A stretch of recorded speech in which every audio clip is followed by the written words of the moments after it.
Good morning to all my students. आज हम आपको क्लास 4 चैप्टर 4 हाजिर जवाब मुल्ला नसरुद्दीन के बारे में बताएंगे। रीडिंग के दौरान मैंने जिन शब्दों को अंडरलाइन किया है उसे आप भी अंडरलाइन करेंगे। पात्र: बादशाह, विद्वान मुल्ला नसरुद्दीन, कुछ दरबारी और पहरेदार। बादशाह का दरबार लगा है। बादशाह अपने मंत्रियों, विद्वानों और काजियों के साथ बैठे हैं। दरबार में चीन से दाढ़ी वाले एक विद्वान आए हैं। विद्वान झुककर सलाम करते हुए, बादशाह सलामत, मैं चीन से आया हूँ। मैंने आपके दरबारियों की बुद्धिमत्ता के बहुत से किस्से सुने हैं। अपने विद्वानों से मेरे 3 सवालों के जवाब दिलवाइए, तब मैं मानूं। अपने दरबारियों की प्रशंसा सुनकर बादशाह बहुत खुश होते हैं।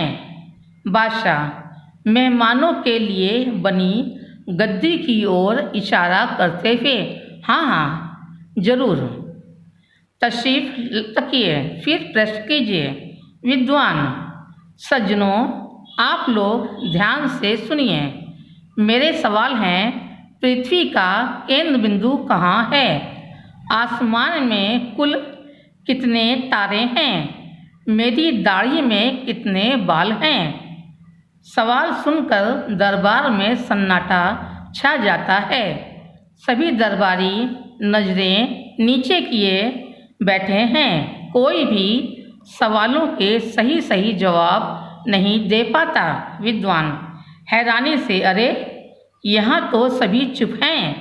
बादशाह सलामत, क्या आपके दरबार में मुझे सवालों के जवाब नहीं मिल पाएंगे? बादशाह सिर हिलाते हुए, नहीं, आपके सवालों के जवाब जरूर मिलेंगे। हम अभी मुल्ला नसरुद्दीन को दरबार में बुलाते हैं। मुझे पूरा यकीन है कि वे आपके सवालों के जवाब अवश्य दे देंगे और आपको मायूस नहीं लौटना पड़ेगा। पहरेदारों को हुक्म देते हुए मुल्ला नसरुद्दीन को दरबार में हाजिर किया जाए। पहरेदार झुककर, जो हुक्म जहाँपना। मुल्ला नसरुद्दीन दरबार में अपने गधे पर सवार होकर आते हैं। मुल्ला नसरुद्दीन गधे से उतरकर बादशाह को सलाम करते हुए, बादशाह सलामत, आपका सेवक हाजिर है, हुक्म कीजिए। बादशाह: मुल्ला जी, ये विद्वान सुदूर चीन से आए हैं। इनके सवालों के जवाब कोई भी नहीं दे सका, इसलिए आपको बुलाया है।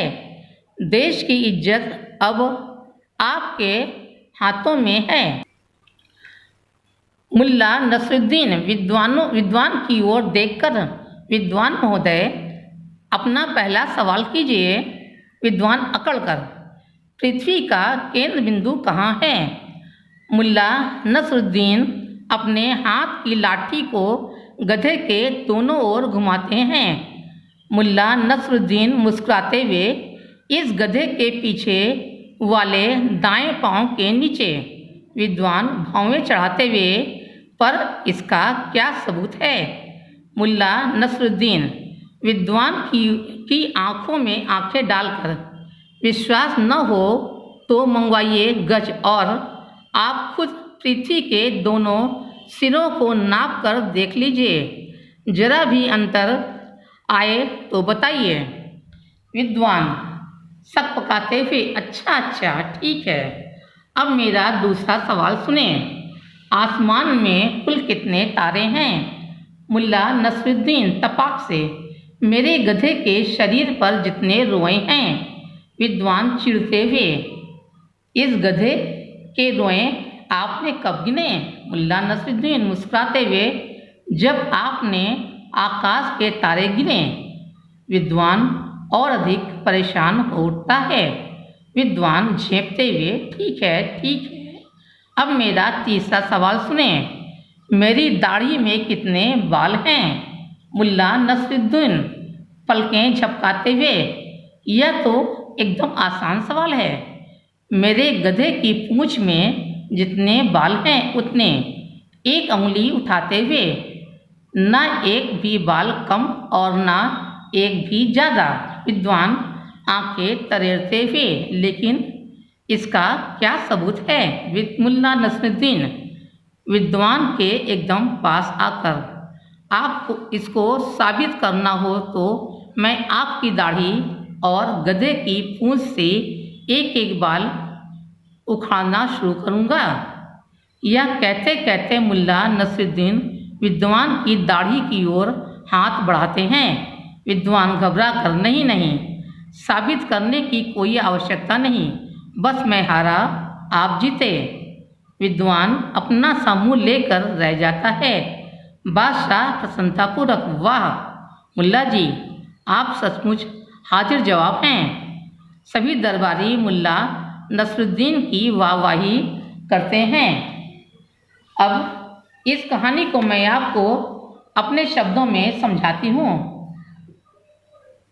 दरबार में बादशाह अपने मंत्रियों, विद्वानों और काजियों के साथ बैठे हैं। दरबार में चीन से एक दाढ़ी वाले विद्वान आते हैं। विद्वान बादशाह से कहते हैं कि आपके विद्वान मेरे 3 प्रश्नों के उत्तर दे दें तो मैं मानूं। इस पर बादशाह कहते हैं कि हाँ जरूर, प्रश्न कीजिए। बादशाह 3 सवाल पूछता है। पहला, पृथ्वी का केंद्र बिंदु कहाँ है? दूसरा, आसमान में कुल कितने तारे हैं? तीसरा, मेरी दाढ़ी में कितने बाल हैं? यह प्रश्न सुनकर सभी दरबारी चुप रहते हैं, कोई उत्तर नहीं दे पाता। इस पर बादशाह कहते हैं कि आपके प्रश्नों के उत्तर जरूर मिलेंगे। अभी मैं मुल्ला नसरुद्दीन को दरबार में बुलाता हूँ। मुल्ला नसरुद्दीन दरबार में गधे पर सवार होकर आते हैं। मुल्ला नसरुद्दीन बादशाह को सलाम करने के बाद विद्वान से पूछते हैं कि आप अपना पहला प्रश्न पूछिए। विद्वान कहते हैं कि पृथ्वी का केंद्र बिंदु कहाँ है? उत्तर में मुल्ला नसरुद्दीन अपने हाथ की लाठी को गधे के दोनों ओर घुमाकर कहते हैं कि पृथ्वी का केंद्र बिंदु गधे के दाएं पांव के नीचे है, नाप कर देख लीजिए। पुनः विद्वान दूसरा प्रश्न पूछते हैं कि आसमान में कुल कितने तारे हैं? जवाब में मुल्ला नसरुद्दीन कहते हैं कि मेरे गधे के शरीर में जितने रोए हैं। उत्तर से विद्वान परेशान हो जाता है। झेपते हुए विद्वान अपना तीसरा प्रश्न पूछता है, मेरी दाढ़ी में कितने बाल हैं? मुल्ला नसरुद्दीन कहते हैं, यह तो बहुत आसान सवाल है। मेरे गधे की पूंछ में जितने बाल हैं उतने ही आपकी दाढ़ी में बाल हैं। मुल्ला नसरुद्दीन विद्वान के पास आकर कहते हैं कि आपकी दाढ़ी और गधे की पूंछ से एक एक बाल उखाड़ना शुरू करूँगा। इस पर विद्वान घबरा जाता है। घबरा कर कहता है कि इसकी कोई आवश्यकता नहीं, बस मैं हारा और आप जीते। बादशाह प्रसन्न हो जाते हैं। वे मुल्ला नसरुद्दीन से कहते हैं कि वाह मुल्ला जी, आप सचमुच हाजिर जवाब हैं। सभी दरबारी मुल्ला नसरुद्दीन की वाहवाही करते हैं। इस चैप्टर का शब्दार्थ आप लोग अपनी नोटबुक में लिखेंगे। आइए अब हम अभ्यासकार करते हैं। ग, रिक्त स्थान भरिए। सन्नाटा, गधा, दरबार दाएं। पहला, विद्वान के सवाल सुनकर दरबार में डैश छा गया, सन्नाटा। दूसरा, मुल्ला नसरुद्दीन को डैश में बुलाया गया, दरबार। तीसरा, मुल्ला नसरुद्दीन के पास एक डैश था, गधा। चौथा, मुल्ला नसरुद्दीन ने पृथ्वी का केंद्र बिंदु गधे के पीछे वाले डैश पांव के नीचे बताया। दाएं। घ, सही उत्तर चुनकर वाक्य पूरे कीजिए। पहला, बादशाह सलामत, मैं चीन से आया हूँ। मैंने आपके दरबारियों की बुद्धिमत्ता के बहुत से किस्से सुने हैं। इस पर टिक लगाइएगा। दूसरा, हम अभी मुल्ला नसरुद्दीन को दरबार में बुलाते हैं। वे आपके सवालों के जवाब अवश्य दे देंगे। इस पर टिक लगाना है। अंगा, सही उत्तर पर सही का चिन्ह लगाइए। पहला, विद्वान ने कितने सवाल किए? 3। दूसरा, बादशाह ने दरबार में किसे बुलाया? मुल्ला नसरुद्दीन। तीसरा, मुल्ला नसरुद्दीन दरबार में कैसे आए? गधे पर। चौथा, मुल्ला नसरुद्दीन ने पृथ्वी का केंद्र बिंदु गधे का कौन सा पांव बताया? पीछे का दायां पांव। इस चैप्टर के प्रश्नोत्तर की फोटो आपको दे दी जाएगी। आज की कक्षा में बस इतना ही। धन्यवाद।